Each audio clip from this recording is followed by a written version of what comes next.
नमस्कार, स्वागत है आपका। आपके साथ में हूं अमित गर्ग शुक्ला। यूपी में बीजेपी चुनाव प्रभारी धर्मेंद्र प्रधान ने मीडिया से बातचीत में कहा कि 2022 में योगी आदित्यनाथ ही बीजेपी के सीएम कैंडिडेट होंगे। उन्होंने कहा कि योगी हमारे नेता हैं और मुख्यमंत्री भी हैं। इस ऐलान के बाद एक सवाल उठ रहा है कि समाजवादी पार्टी, बीएसपी और बीजेपी ने तो अपने सीएम कैंडिडेट का नाम फाइनल कर दिया है, लेकिन कांग्रेस ने अभी तक सीएम का चेहरा घोषित नहीं किया है। सवाल है कि क्या प्रियंका खुद सीएम कैंडिडेट होंगी या फिर कांग्रेस पंजाब की तर्ज पर दलित सीएम कैंडिडेट का दांव खेलेगी। लेकिन बीजेपी ने फिर से योगी पर भरोसा जता दिया है। उधर समाजवादी पार्टी कह रही है कि 22 में बीजेपी की विदाई तय है और 22 में 22 की लाने का जनता मन बना चुकी है।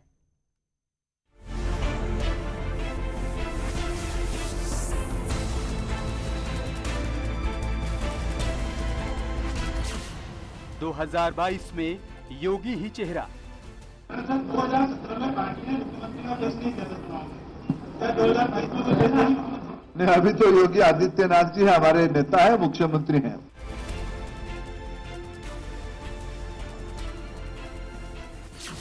सूबे में विकास का बंधा सेहरा। बीजेपी, एसपी, बीएसपी के सीएम कैंडिडेट तय।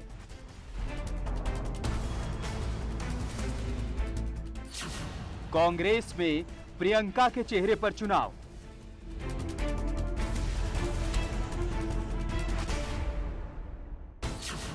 बीजेपी को योगी पर ही है भरोसा। बड़ी बहस इसी पर। और इस मसले पर चर्चा करने के लिए हमारे साथ खास मेहमान जुड़ चुके हैं। उमाशंकर पांडे हमारे साथ जुड़ेंगे, आप कांग्रेस पार्टी के प्रवक्ता हैं। डॉक्टर अजीज खान हमारे साथ जुड़ेंगे, समाजवादी पार्टी के प्रवक्ता, जबकि बीजेपी के प्रवक्ता आनंद दुबे जी हमारे साथ जुड़ चुके हैं। निरंजन पोद्दार हमारे साथ जुड़े हुए हैं, आप राजनीतिक विश्लेषक हैं। हमारी सहयोगी अनामिका भी हमारे साथ जुड़ेंगी। आनंद दुबे, मैं शुरुआत आपसे करूंगा। सीएम योगी आदित्यनाथ पर ही भरोसा है या 4.5 साल सरकार के कार्यकाल पर भरोसा है, या फिर ये शिफ्टिंग है? 2017 में नरेंद्र मोदी के चेहरे पर भारतीय जनता पार्टी चुनावी मैदान में उतरी और अब इस बार तय हो गया है कि सीएम योगी की अगुवाई में आप लोग चुनावी मैदान में जा रहे हैं, तो शिफ्टिंग है क्या? देखिए, आपने 2-3 तरह के प्रश्न किए और मैं समग्रता के साथ आपके सभी प्रश्नों का जो है उत्तर देना चाहता हूं। पहली चीज, आवाज आ रही है मुझे? आ रही है।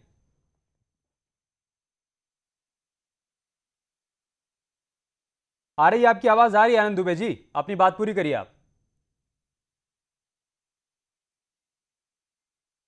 बंद कर दिया आपने आवाज अपनी, ठीक है, हम दुरुस्त करवाएंगे आपका ऑडियो। निरंजन पोद्दार सर, ये शिफ्टिंग है क्या? 2017 में हमने देखा कि प्रधानमंत्री नरेंद्र मोदी के चेहरे पर ही बीजेपी चुनावी मैदान में उतरी, प्रचंड जीत मिली, लेकिन इन 4.5 सालों में सीएम योगी वो भरोसा जीत पाए हैं, वो चेहरा बन गए हैं, वो भरोसा बन गए हैं बीजेपी का कि 2022 में अब उन्हीं के चेहरे पर चुनावी मैदान में बीजेपी उतर रही है। देखिए, ऐसा है, भारतीय जनता पार्टी अभी तो प्रदेशों के अंदर चुनाव लड़ती आई है, तो वहां पे हमने देखा है ज्यादातर प्रदेशों के अंदर भारतीय जनता पार्टी ने चुनाव से पहले अपना सीएम कैंडिडेट घोषित नहीं किया। बंगाल अभी लास्ट में आपने देखा होगा, जो भारतीय जनता पार्टी को उनके जो केंद्रीय नेतृत्व है उनको ऐसा महसूस हुआ कि शायद बंगाल के अंदर उनकी ये एक रणनीतिक भूल थी, जो उन्होंने नरेंद्र मोदी जी और अमित शाह जी के को केंद्र में रख करके और चुनाव लड़ा। अगर और वहां पे उसी का फायदा ममता बनर्जी ने उठाया, वहां पे बंगाली और नॉन बंगाली अस्मिता का सवाल बना करके और वहां पूरा का पूरा चुनाव बदल दिया।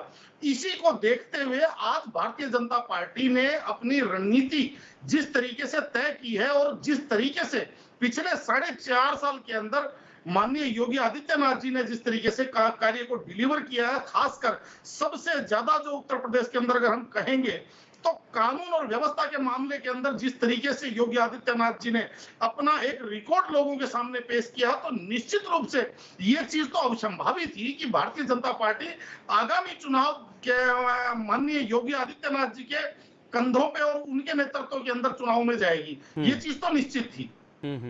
लेकिन ये कितनी बड़ी चुनौती होने जा रही है कांग्रेस पार्टी के लिए, समाजवादी पार्टी के लिए और बीजेपी के लिए? मेरे से पूछ रहे हैं आप? जी। देखिए, ऐसा है कि आज हम देख रहे हैं, पूरा हिंदुस्तान देख रहा है कि मैं एक चीज आपके चैनल के माध्यम से कहना चाहता हूं। आज भारतीय जनता पार्टी को हम देख रहे हैं, चाहे उसका उत्तर प्रदेश का संगठन हो, चाहे केंद्र का नेतृत्व हो, पिछले 2 साल 3 साल से हमें वो चुनावी मोड में नजर आ रहा है।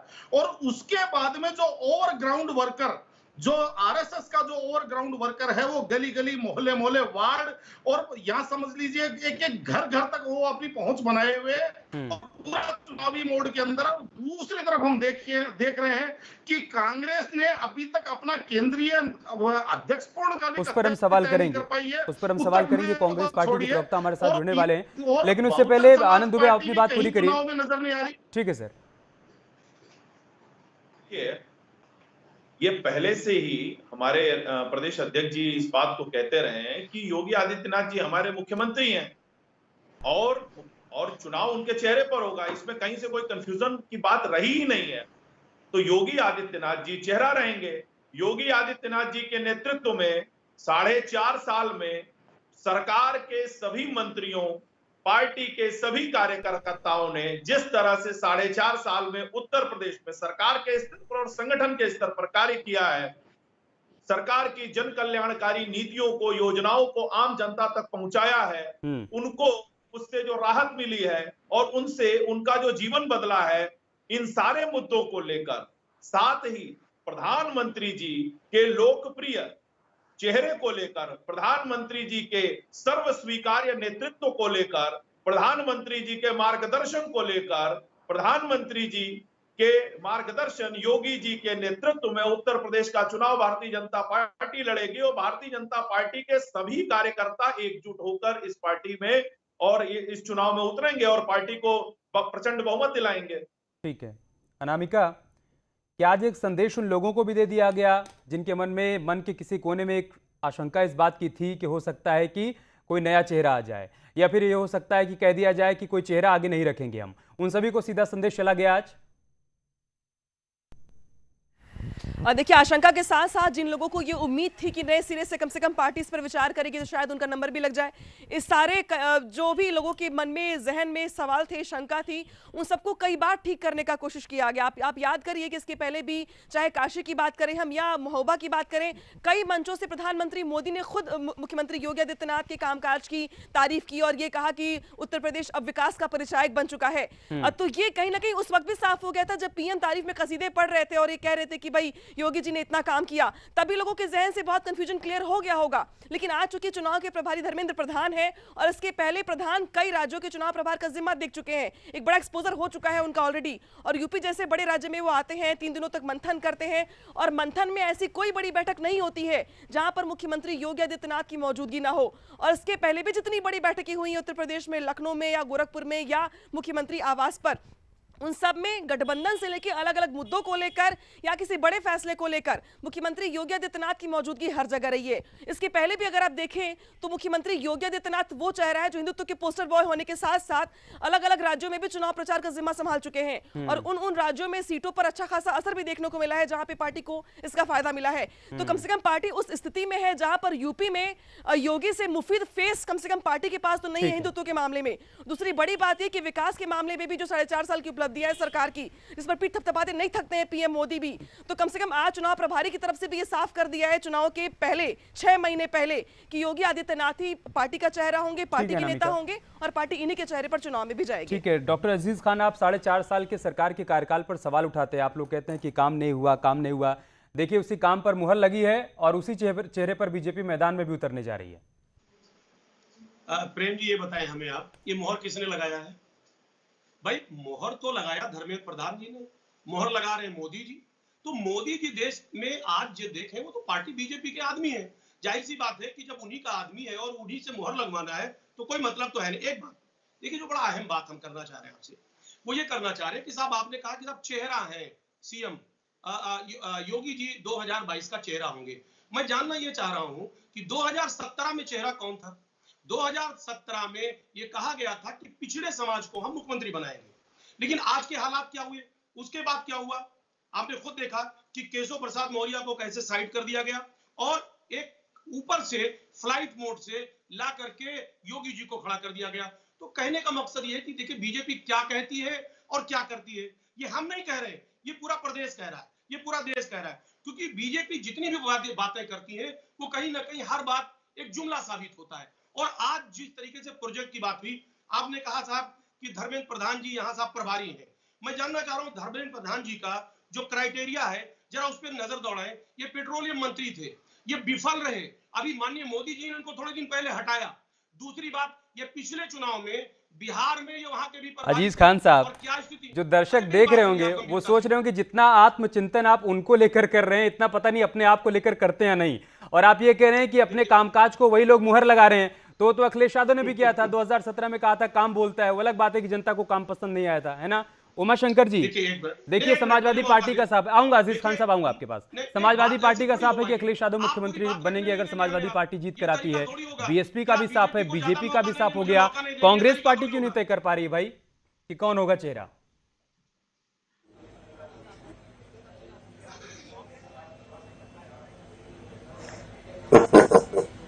देखिए, बहुत स्पष्ट सी बात है कि 2017 में भारतीय जनता पार्टी ने चेहरा उत्तर प्रदेश में नहीं तय किया था।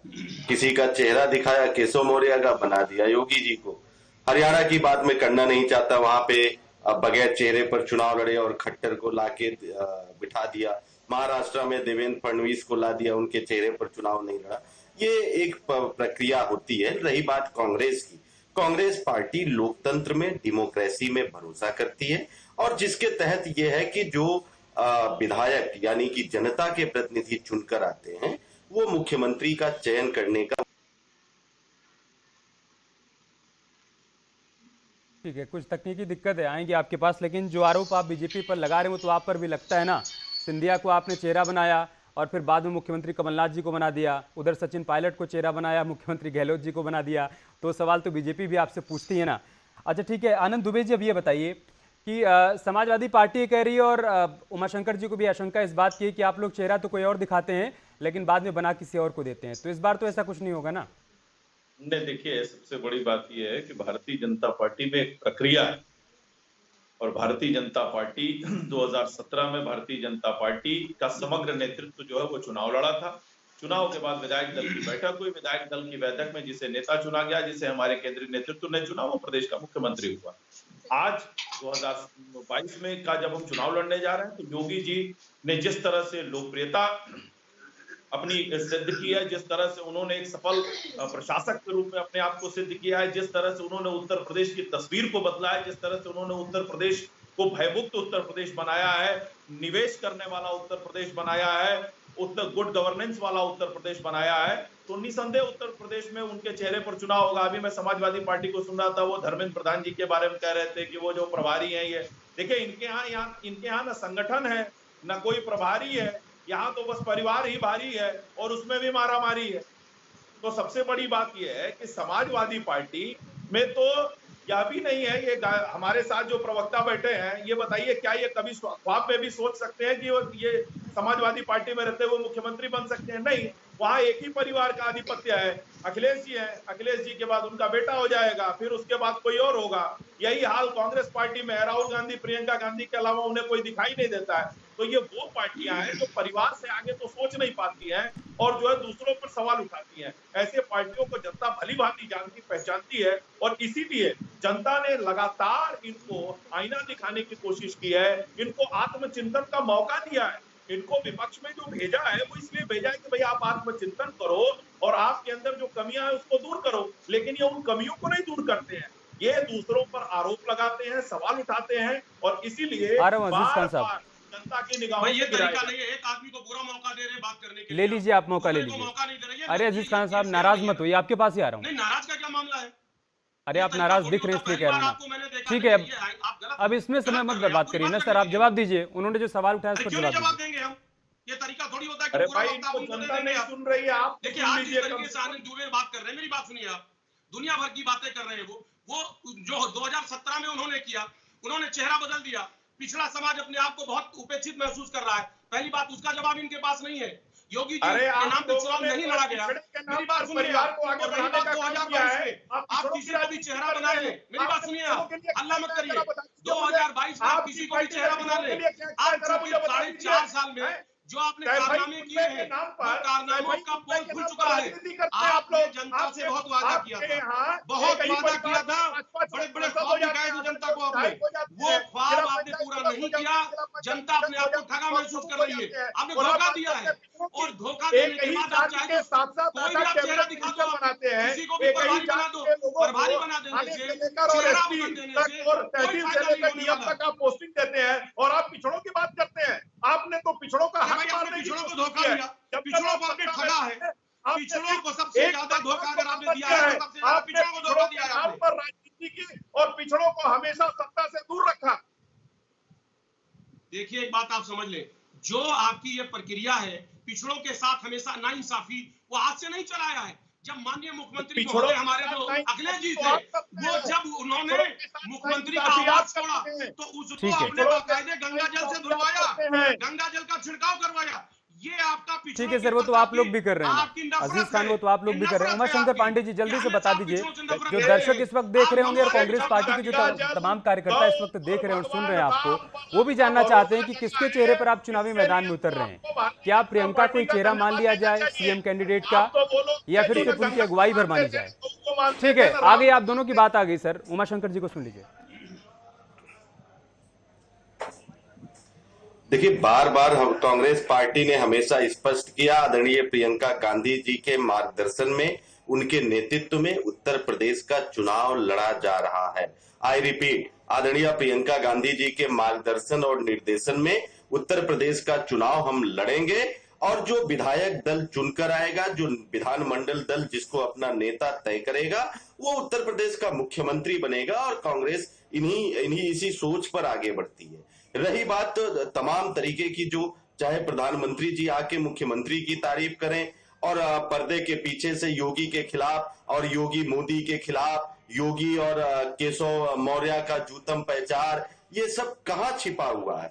ये जो बर्तन टूट रहे हैं वो कहाँ पता है? वो तो आपके घर में भी है ना, वो तो बीजेपी फिर ये कहेगी कि आप अपना घर भी झांक लीजिए एक बार। पंजाब से लेकर राजस्थान तक किस तरीके की खिचड़ी पक रही है और कैसी हलचल पार्टी के भीतर मची हुई है, तो उसके लिए भी आपको आत्मचिंतन करना होगा ना।